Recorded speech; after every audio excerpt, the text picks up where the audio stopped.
Offline or staged missions with Aces High version 2.31.3 from September of 2013.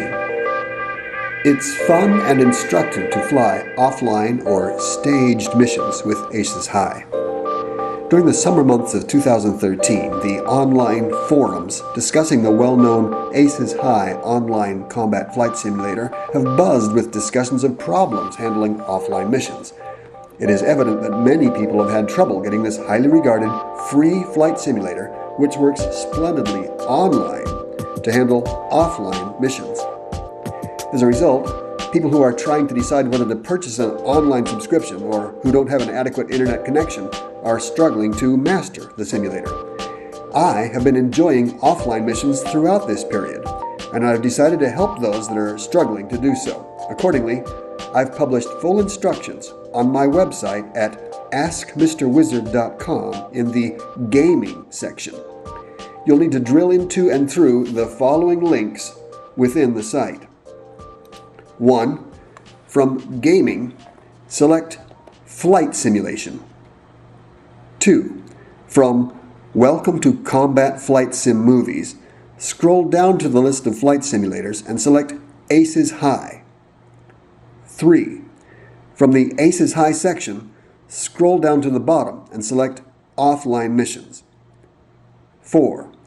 From Offline Missions, scroll down to the middle of the page and read the paragraph that starts with, "People that prefer to learn Aces High through the best available offline missions will probably have best success by installing version 2.12.4.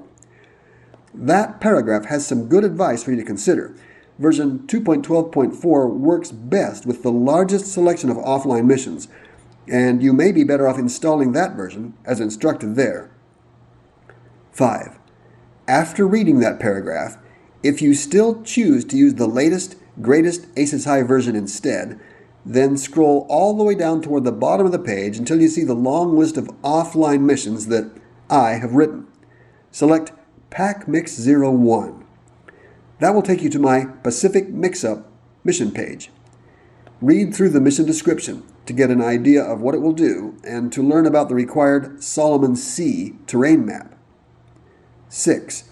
From the Pacific Mix-Up page, scroll down to the bottom where you'll find a list of Aces High versions for which I've recompiled the Pack Mix 01 mission.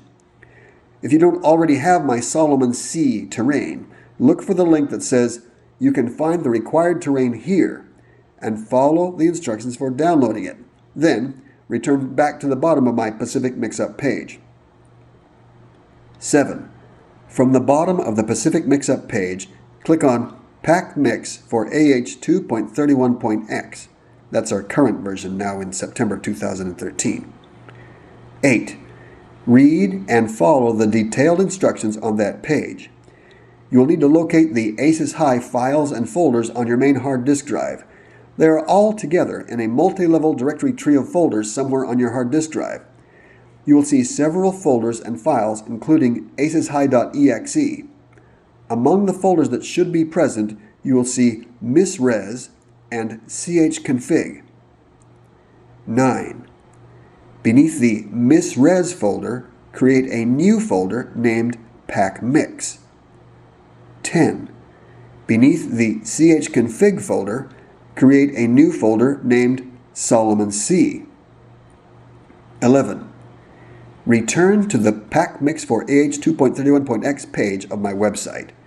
You will see 4 links to files that you will need to download and store. 12. Right-click on packmix.res. Store that file within the new packmix folder that you created beneath misres. Note that this is a binary file, not a web page. Make sure your browser does not store it as a web page. Most browsers display a drop-down list containing storage options. The same is true for the remaining 3 files. Step 13. Right-click on packmix01.fld. Store that file within the new Solomon Sea folder that you created beneath chconfig. 14. Click on packmix01.pln. Store that file within the new Solomon Sea folder that you created beneath chconfig. 15. Right-click on pacmix01.var. Store that file within that same new Solomon C folder that you created beneath chconfig. Step 16. This completes the installation. Close out your web browser. I'll continue with this same numbering. Step 17. Start Aces High. I am using 2.31.3 for this demonstration. If you look carefully, you may notice that I'm running it on a Linux machine using the free, well-known Wine Windows emulator. It looks the same whether you're running under Windows or Linux. If you want to know how to do this under Linux, look in the Linux section of my website, askmrwizard.com. When the simulator starts, choose Terrain from the prominent menu. Step 18. Select Solomon C from the list of available terrains and click OK. Step 19. Select Offline Practice and wait until the simulator places you in the control tower at the belay field of my Solomon C terrain. A map of Solomon C will be prominently displayed on the simulator's clipboard with menu items below. Step 20. From the displayed menu items, choose Staged Missions. A new set of menu options will appear at the bottom of the clipboard. Choose Select Missions. Step 21. Your clipboard will be overwritten with a multi-field form that you will use to select and configure the mission. Step 22.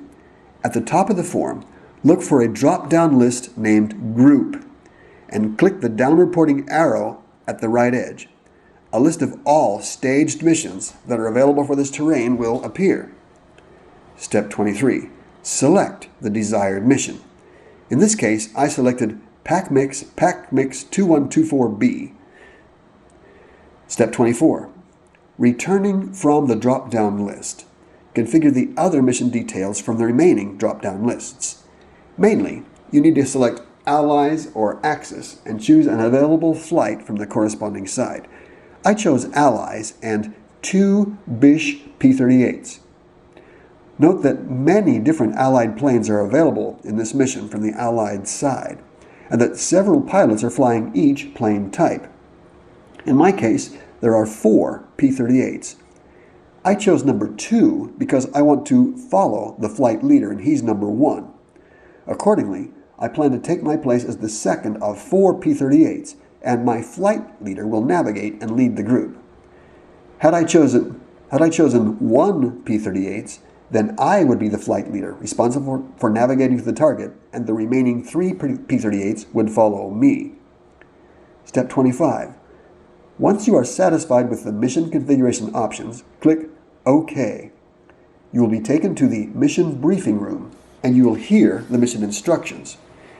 If you are running one of my missions that I have recompiled since August of 2013, you will hear my announcement of the corresponding version of Aces High. Step 26. While the mission instructions are playing, bring up your clipboard. You still need to configure one additional detail quickly before your plane is placed on the runway. Step 27.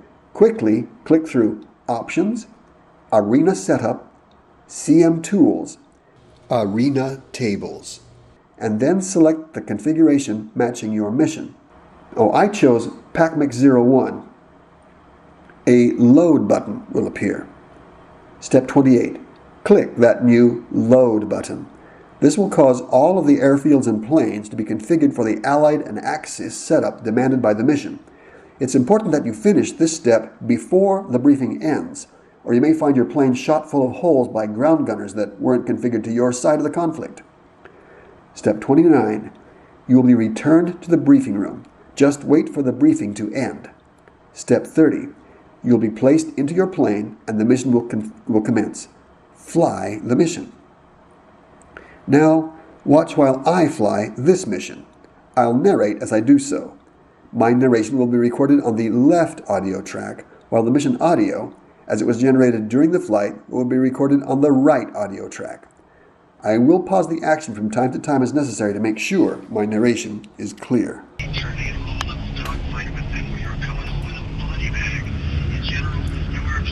This is my PAC-MIX mission. It's one of my oldest. It was actually the first mission I ever wrote after I figured out how to do sophisticated radio banter dialogues to kind of tell a story along with the mission. Here I'm in a Lockheed P-38L Lightning, flying this mission which is not historically based. Most of my missions are historically based, but this one's just a mix-up. It's good because it allows pilots to select any of the American or Japanese planes that were used during the Pacific theater of World War II. So if you prefer to fly a P-51 or something, this is a good mission to do it. A lot of American planes fly toward the north, and they encounter a lot of Japanese planes flying toward the south. In the middle of this Bougainville Island, the terrain is my Solomon Sea terrain, which I built based on satellite maps, and the geography is true to life. Represents the Solomon Islands chain, and we're on Bougainville Island, which is the largest island of the Solomon Islands. I'm flying as the second of 4 P-38s, leading a group of about 50 Allied fighters to the north. The guy in front of me is my flight leader.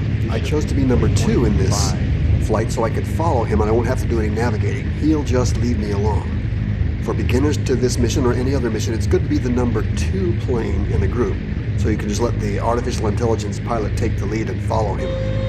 After you get to know a mission, then you can be the leader, and you might enjoy that more. Here I'm taking off, just raised my landing gear.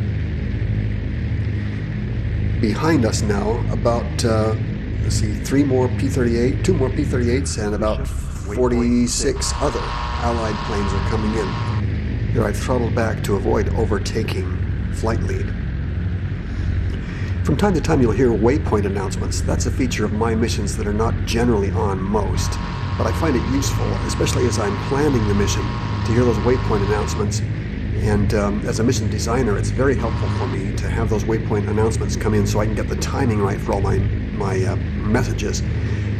As new versions of Aces High are brought out, I have to recompile these missions for each new version, and oftentimes the timing changes. They make changes to the field layout, which of course means it takes longer to taxi into position, or they make changes to the logic or improve the artificial intelligence, and as a result, events tend to happen sooner or later, and I have to keep adjusting the timing of the corresponding radio messages, and sometimes I even have to move the routes around.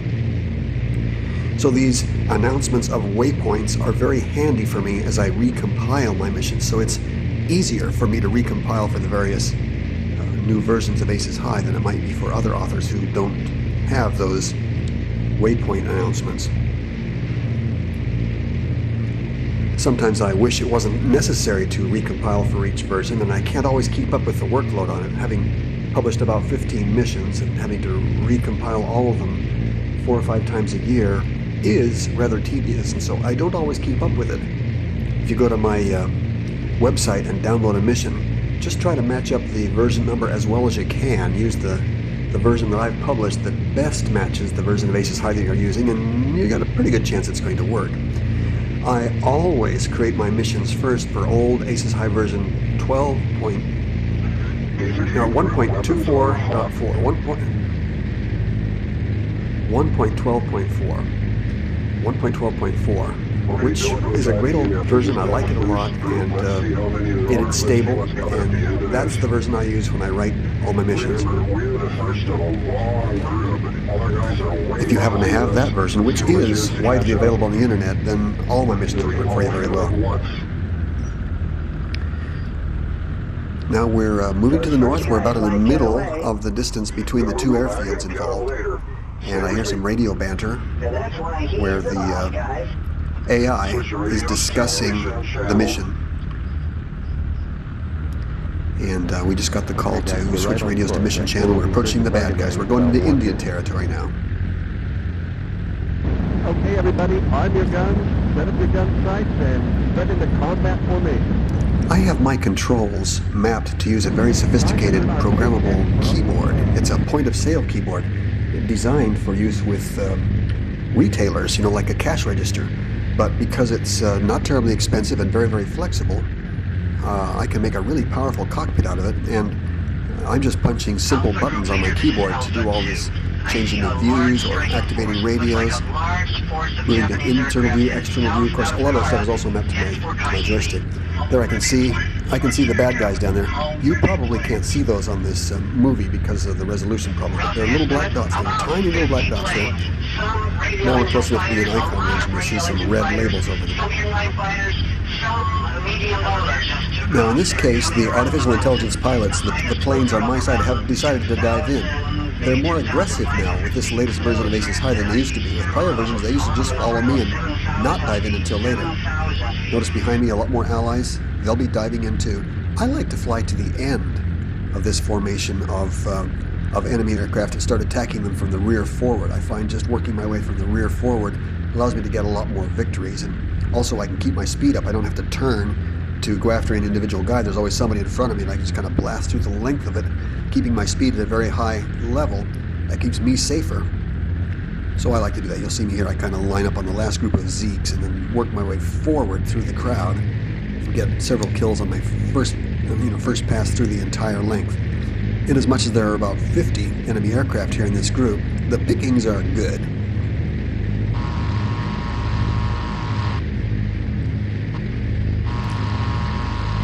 Climb up to slow down, look upside down through the top of my cockpit, pick out a likely looking target. I see some Zeeks there. In a Pacific Island scenario, I like to take out the Zeeks first because they're the most dangerous and get them out of the picture.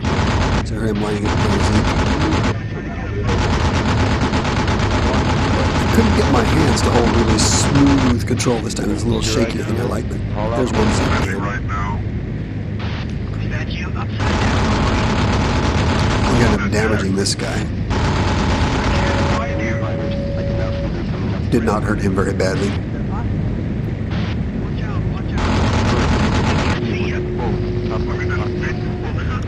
Rather than follow him, I'm just going to continue on through the group. Oh, no, looks like I did decide to loop back. Oh, I'm going to go back for those D3s. These are Val dive bombers, and they're rather vulnerable. They are at the tail end of the enemy formation, so it looks like I decided to loop back and go after them. I can hear lots of simulated radio banter in the background. That radio banter does not accurately follow the logic of what's going on. It's just simply a mindless replay of sound effects that I created. Incidentally, all those voices are me. Yeah. I use various tricks and techniques to make my voice sound like different people. Here we are, lining up on a D3A dive bomber. Notice this is an older airplane with a non-retractable landing or fixed landing gear. It was a pretty good dive bomber throughout the war, but it's rather old-fashioned. It can take a lot of abuse, though. There's one of them down. He's out of the picture. And then there's another one here. I'm coming at him from his 6 o'clock. In this situation, these missions, the tail gunners don't fire back at me. So I can come right at him. If you're flying online, you don't want to do that if there's a tail gunner. So anyway, there's a few quick victories in that mission. You may notice the graphic resolution here is not very good. I'm flying on a Linux machine, which has limited frame rate, and so I have to degrade the graphic resolution a little bit to get decent performance. I'm using bit mapping, but I had to turn off detailed terrain. If I turn it on, it looks a lot better, but the frame rate isn't as smooth, and if I get into a thick furball with a lot of enemy aircraft, it's just not very good. So this is overall better for this Linux machine. On a Windows machine, I would get a higher frame rate, and I do fly with both, sometimes Linux, sometimes Windows, depending on my mood and what I'm doing at the time. Here I've decided, just to keep this movie rather brief, I decided to abandon the fight. I'm leaving the fight. I'm going to go back and land. So I'm turning back to the south. As you can see from the map in the lower right corner, I'm headed straight south. We'll get back to the Balele airfield. Looks like it's about 10 miles ahead. Oh, I can see it in the distance now. So I'll go ahead and land. At this point, I'm coming in very fast, and so my main challenge is to use up my speed and let that speed bleed off to where I'm going to be landing at about 100 miles an hour.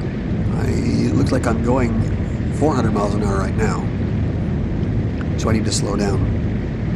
I'll start to throttle back, and then I'll probably use various tricks, including there's my throttle drop down. Now I've dropped down to 360 miles an hour, so I'll probably also cock my rudders to the side and maybe lift my nose to where I can start dropping flaps.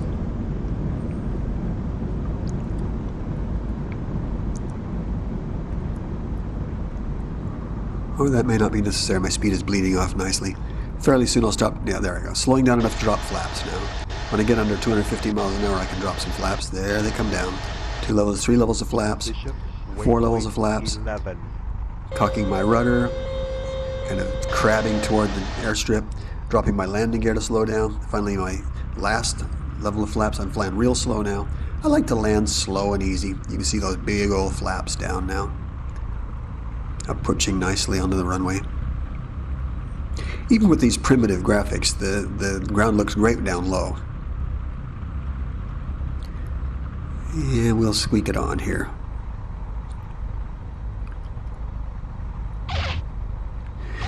When landing and completing a mission, I don't ever see any score information offline, and not that I care.